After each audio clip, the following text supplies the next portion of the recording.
Hey guys. Hi everyone.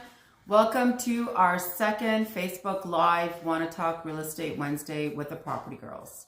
Now before we get started, we want to clarify a question that we had from our last video. When to change your floor plan in an offer.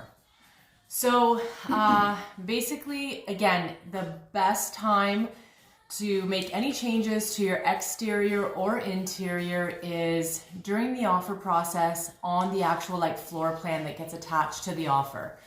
But you also have time during your conditional period. So during that, usually it's 10 business days. You usually have time during that period to make any changes. And also if you need to make another change before the builder goes in for permit, before your sign-off drawings are signed and going in for permit, you can make a change then as well. It's very important. Yeah, so hopefully that clarifies that last question from our last video. Okay, we also want to give a shout out to Creveller Cakes, local fantastic bakery. If you haven't tried it, they have delicious cakes and pastries. And also, that's where we got our coffee from today, which is also delicious. Yes.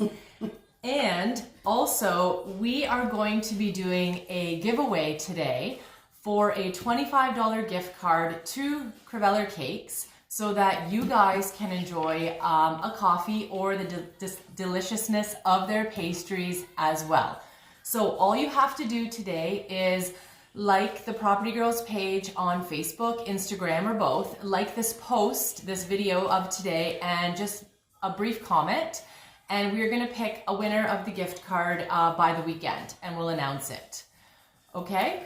So let's get started. Okay, so this week we were going to do the top 10 upgrades that you should put into an offer right away in pre-construction. But we decided that we're going to actually break this up into two parts. We're going to do part one, which is what should go into the offer right away that has to be in there before the builder goes in for permit that can't be done afterwards. And the second part of this video, we're going to do things that you should upgrade either in your offer or during your selection process that are really hard to do afterwards once you guys move into your home. So let's get started. So part one, things that you should do in an offer before you go for permit that can't be done after. So number one, garage size. This is a thing I discuss with clients a lot because especially some men who, they love their garages, or people talk about, parking their cars in the garage.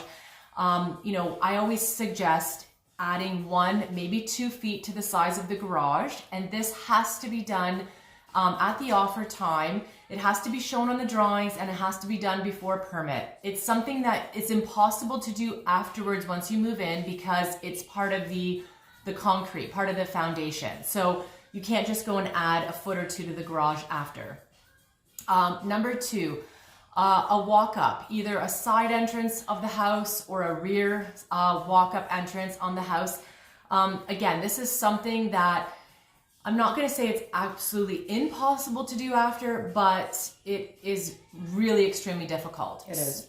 Yeah. So, you need to show this for permit on the drawings as well. So either the side entrance or the back, something that you should definitely consider putting in your offer if you're interested. The third thing, 9 or 10 foot ceilings. Go for the 10.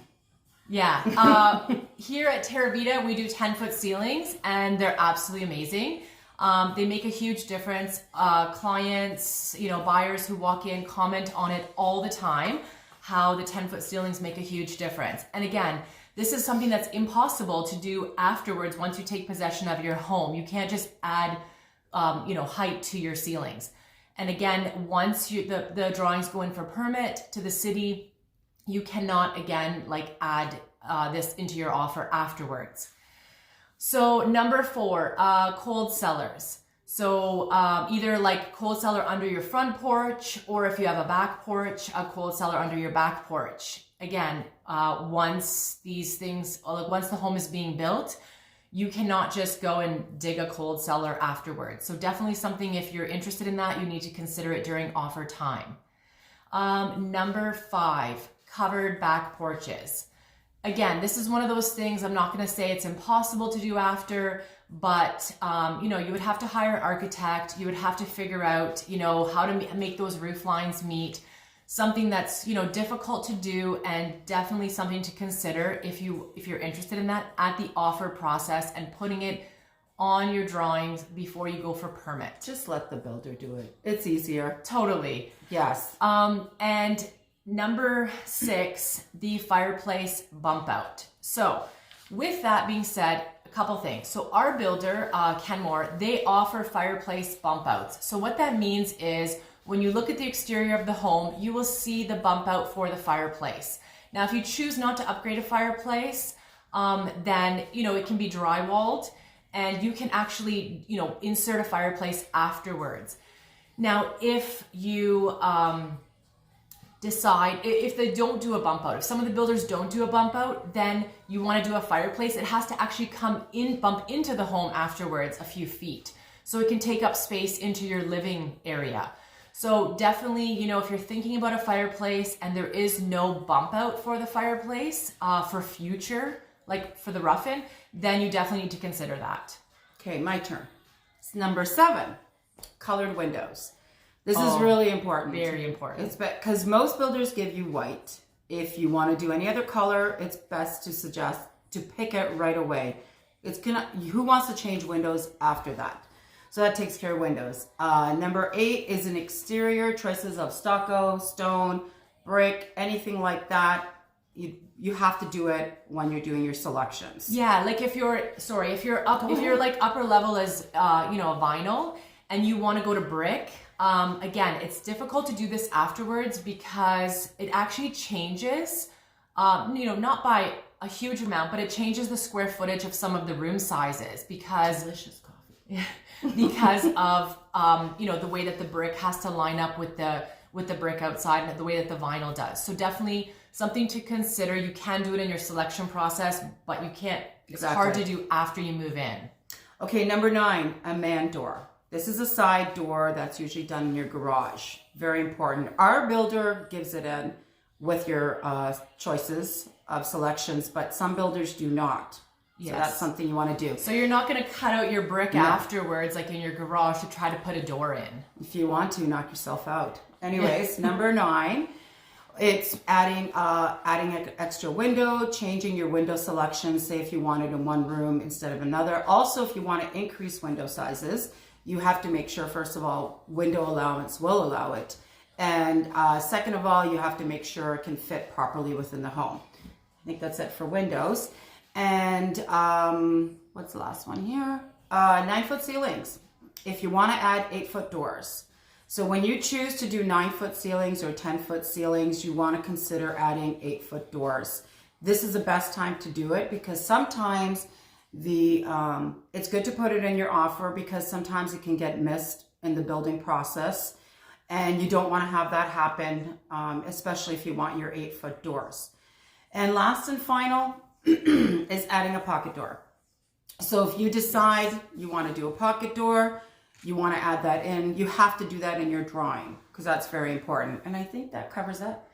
Yeah, so, okay, part 2. Part 2 is things that you can add in during the selection process that, you know, in case you didn't think about it or you weren't sure in your offer time. These are things that we suggest you consider adding in before you actually take possession. So number 1, pot lights. You know, sometimes builders offer pot lights. We, in our different sites, we might offer, you know, some pot lights, and then, you know, some sites we might not. But during your electrical walkthrough, you can walk through with the electrician and you can choose to add some pot lights and tell him where you want them to go. Don't suggest waiting till you close and move in to really add pot lights because it's going to be difficult at that time getting up into the attic and doing all of that. Number 2, oak staircase iron spindles. Definitely, you know, you might not know if you want that, or you might not know if it's in your budget for that before you do your offer. But once you take possession of your house, you're not going to try to rip out your staircase and put in like oak stairs or, you know, the iron spindles, things like that. So it's hard once, you know, if you have to rip your carpet off to do like the spindles and things like that. Number 3, your kitchen cabinet heights and your layout. Again, you can definitely do this at the selection process at the kitchen place on your appointment. You can choose to do, you know, like we have here, the 42-inch uppers with the crown molding. Again, you know, we have people say like during offer time, oh, you know, we'd like to move the placement of the fridge, the stove, we want to do a double oven. Things like that definitely are things that you can do at the selection process, but are really hard to do afterwards once you take possession of the home. And number 4, to go along with that, quartz or granite countertops in your kitchens and bathrooms. Yes, you can, you know, possibly do that afterwards, but do you really want to bother with that? So once you're doing your bathroom cabinetry and kitchen cabinetry selections, you can definitely choose then to upgrade to quartz or granite. Okay, number 5 will be glass tiled showers and freestanding tubs. That's very important. And number 6 will be carpet to hardwood. You can do this after, but it would be just a lot easier. Let the builder do it. That's one thing that we find people like. Also the fireplace, if the bump out is there, otherwise you can add it in after the bump out to your home. I think that's it for fireplace, right? Yep. Okay. Some people choose to finish their basements, which we recommend you do with the builder because you want to avoid dust, dirt, all that. You can finish it on your own. It's not a problem. The benefit to this is that it's also covered under Tarion warranty as well. Yes. And a lot of people don't realize that if they finish it afterwards, like within that first year or whatever, and if something happens, it's not covered under Tarion. So then you're getting into issues about trying to, you know, fix that and stuff on your own. So if you do want to finish your basement, the things you should consider is water lines to fridge. You can do it after, but it's difficult. Gas lines to stove or even to the barbecue. Those are the most important things, where your central vac will be. A lot of people put them in the garage, but you still want to make sure all the rough ends are there and everything is done properly. You do not want to experience doing that after, because you'll probably end up being able only to vacuum half your home. And I think that's about it. I think so. So that concludes our things to add to your pre-construction home. Okay, so again, just like last time, if you guys have any questions at all from today's Facebook Live, message us, you know, and we will definitely address your questions or comments in next Wednesday's live. And also, please don't forget to like this post today and comment to win the $25 Creveller gift card. Okay, thanks again, and we will definitely see you guys next week. They want a bowling alley in our basement. It's so cute. Hey, that can be done, Kelly. Just let us know. Sorry, I just saw that pop up. I had to read it. I love it. We will definitely let Ken Moore know. And you will be the first bowling alley we've ever built. Yeah. Okay. Take care, guys. And we'll see you next week. Great info, ladies. Thanks, Lindsay. And we will definitely see you guys next week. And good luck to everybody on the gift card. Thanks. Bye. Bye.